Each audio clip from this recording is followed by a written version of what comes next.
Hello and welcome to House of Math. This is the first video in our calculus series, and as the first video, of course, we have to talk about what calculus is.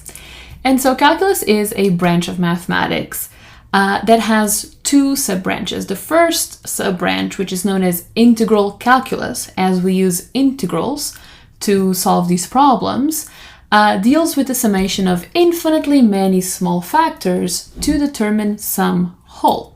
Now, the motivation behind this sub-branch of calculus does come from a long time ago. And we are going to travel back in time to understand how this need for integral calculus came about.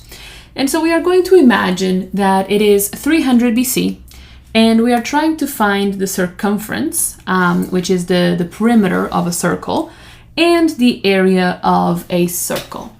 And in order to do this, let's think that, let's forget that we know about pi, let's forget that we know the actual formula for the perimeter and the area of a circle, and we got to think of a way in which we can approximate both the circumference and the area of a circle. And a way in which this was done in the past is by using regular polygons, by inscribing regular polygons inside of the circle that they were trying to approximate the perimeter and the area of.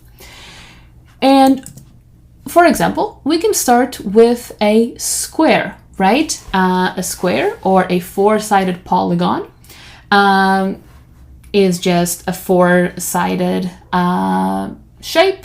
Again, here in this case, it is a regular polygon, so all of the sides are the same length. We need all of the sides to be the same length in order for this to work.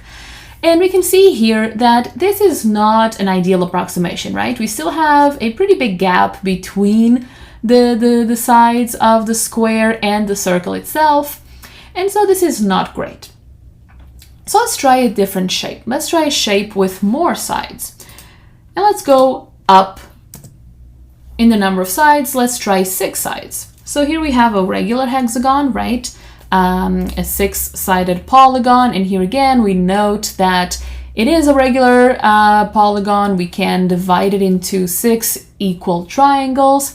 And we can see here that this approximation is slightly better. That gap is not as prominent between the hexagon and the side of the circle. So it seems like we are in the right direction. Now, what happens if we increase the number of sides even more? And let's take a look at what happens with a 12-sided polygon. Well, a 12-sided polygon is even better, right? We can see here that the gap is much smaller. It has decreased significantly. And we are slowly approaching the actual circumference of the circle that we want and the area of the circle that we want, right? And so what is happening here? Well, clearly, these approximations do a better job with the more sides to the polygon that we add, right? And so there's a couple of conclusions here that we can get to. But in order to do this, there's a few key elements that we do need to define. So we are going to call the side lengths of the polygon, any polygon, it doesn't matter if it's a square, if it's a hexagon, or if it's the 12-sided polygon or anything in between. We are going to say that this polygon, it's a regular polygon, it has side length B, okay, which we can see right here. They all have side length B. And that the height of each triangle that we can divide the polygon into will have a height h. Okay, so we can see here, for example, the square can be divided into 4 equal triangles. The hexagon can be divided into 6 equal triangles. And our 12-sided polygon, or decagon, can be divided into 12 equal triangles. And each triangle has a height of h, okay? And each polygon is going to have a different number of sides, n. And so what conclusions can we get to here? So what happens to the perimeter as n gets large. And it's what we were just talking about previously, right? As n gets large, the perimeter of the polygon approaches the perimeter of the circle. In other words, the more sides the polygon has, the closer it is going to be to the circumference of the circle. And so let's write that down. As n gets large, the perimeter of the polygon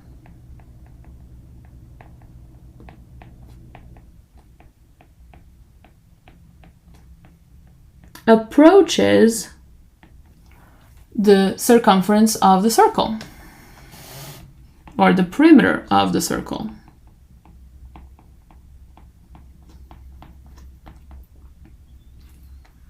And we can represent this using symbols. Okay, so we have the perimeter of the polygon, which is going to be the number of sides times the length of each side, or n times b, which is going to approach the circumference of the circle, which nowadays we know is equal to 2 pi r, but this is only going to happen as n gets large, or as n approaches infinity. Okay? We can reach a similar conclusion when it comes to the area. Okay? So similarly, as n gets large,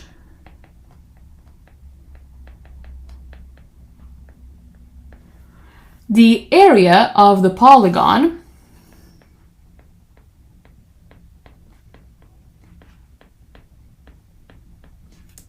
approaches the area of the circle. And again, we can represent this using symbols. What is the area of the polygon? In order to find the area of the polygon, we are going to use our triangles, right? So we're going to take the area of a triangle, which you might recall is equal to base times height divided by 2. And we are going to multiply this by the number of triangles that we have for each polygon, so times n. And this is going to approach the area of the circle, which we now know to be pi r squared. And of course, this happens again as n gets large, or as n approaches infinity. So this is notation that we are going to be using quite frequently from now on, especially as we start talking specifically about limits and about the limit of a function as x approaches a point. And this all has to do with continuity, which is something that we are also going to be exploring in this series. But of course, that's going to be in later videos. For now, I just want you to become acquainted with this terminology if you haven't seen it yet, and to know that an arrow means that it is approaching. Okay, so whenever we use an arrow, it means that we are approaching a certain value. Okay, and so here, none of these individual calculations for the area of the polygon will equal the area of the circle, right? But they do get us really close. And that is the motivation for the area problem. Again, remember that a few minutes ago we were talking about how one of the sub-branches of calculus is integral calculus that deals with the summation of infinitely many small factors to determine some whole. And so when it comes to the area problem, we are going to be taking the summation of infinitely many rectangles in order to try and find the area under a function. But this is a problem for integral calculus, and this series is going to be focusing on differential calculus. So we are going to be leaving this area problem to the side. We are going to be putting it to the side. We will revisit it at a later date in a different series. so that we can focus on our tangent problem. Okay, so our tangent problem is part of differential calculus, which is exactly what this series deals with. And differential calculus is a sub-branch of calculus that is concerned with the calculation of instantaneous rates of change. Okay, and so in order to calculate the instantaneous rate of change of a function at a point, we need to be able to calculate the tangent. And that's why we call it the tangent problem, because the tangent gives us the instantaneous rate of change. Okay, so these are terms that we are going to be using more or less interchangeably. Okay, so when I talk about the tangent of a function at a point, I'm also talking about the instantaneous rate of change.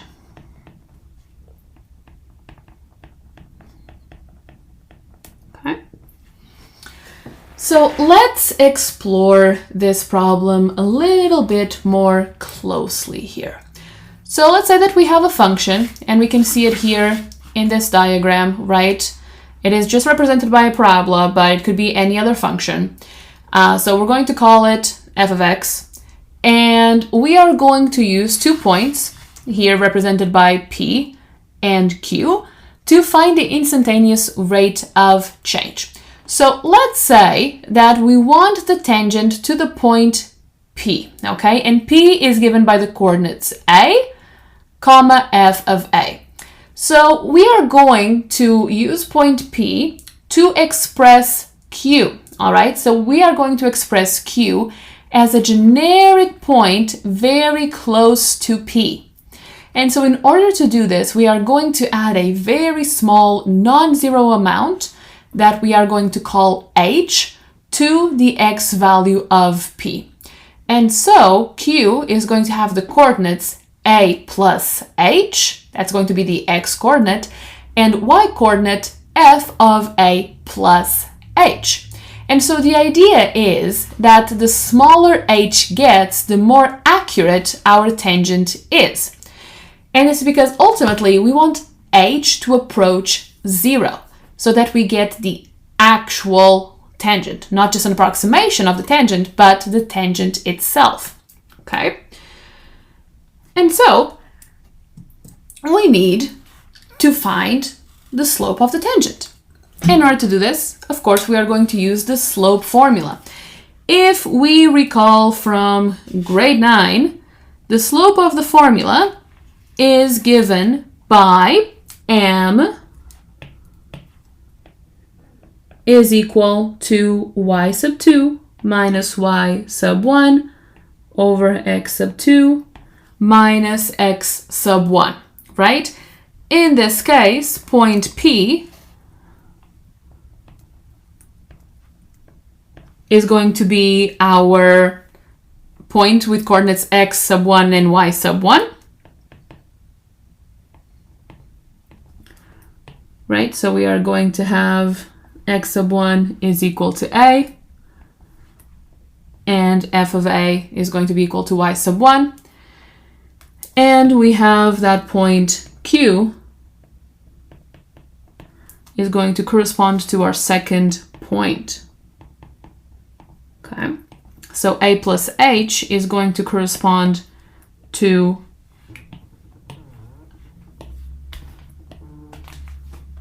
y to x sub 1, and f of a plus h is going to correspond to y sub 2. Okay, so this is where the formula comes from, and putting it all together, we are going to have that the slope of the tangent at P is going to be equal to f of a plus h, right? Y sub 2, f of a plus h, minus y sub 1, f of a, all over x sub 2, which is a plus h, minus x sub 1, which is just a. And of course, here you might notice that we can simplify this expression slightly, right? And we can do that by getting rid of those a's there, which is going to result in the formula for the slope that's given by f of a plus h minus f of a all over h. And so now we have a formula to help us determine the instantaneous rate of change. So let's take a look at an example here. Find the slope of the tangent at P, which is given by the coordinate points 3, 9 for the function f of x is equal to x squared. So we basically want to find the instantaneous rate of change at the point 3, 9 for the function x squared. And so in order to do this, what we want to do is that we want to use our slope formula here, okay? Because our slope formula is going to give us the tangent at that point. Okay, so let's do it. We are going to have here that m is equal to f of a plus h minus f of a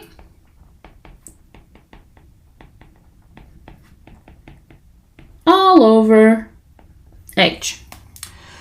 Okay, so in this case, we have here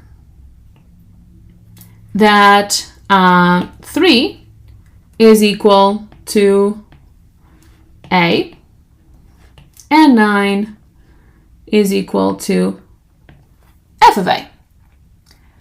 And so we are going to have that a plus h is going to be equal to 3 plus h.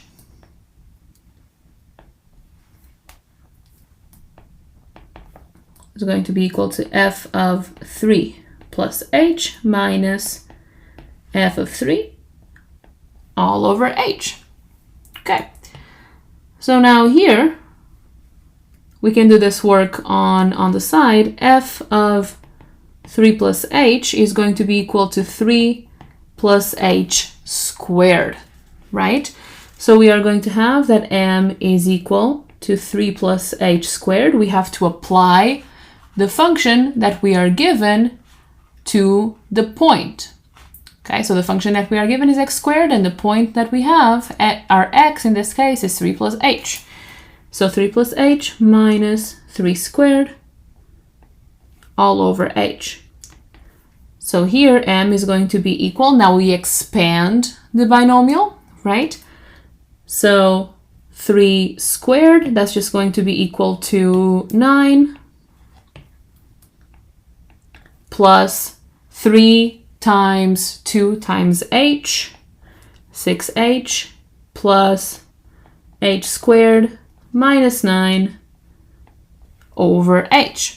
And now here, of course, we notice that there's one term that we can cancel. That's going to be the positive 9 with the negative 9. And so the slope is going to be equal to 6h plus h squared over h. And now we might notice that everything is in terms of h. And so naturally, what we are going to do is to factor out an h term. So we're going to have h times 6 plus h over h so that we can cancel them.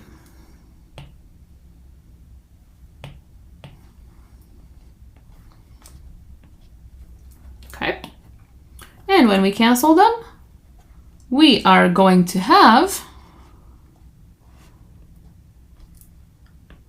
that m is equal to 6 plus h. Okay?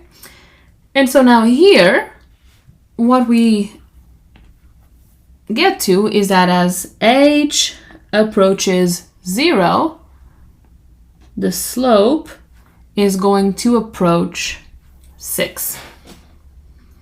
And so basically what we have is that the slope of the tangent at the point 3, 9 for x squared is equal to 6, or the instantaneous rate of change for the function x squared at the point 3, 9 is equal to 6. So I hope this video was helpful and useful. I'll see you all in the next one.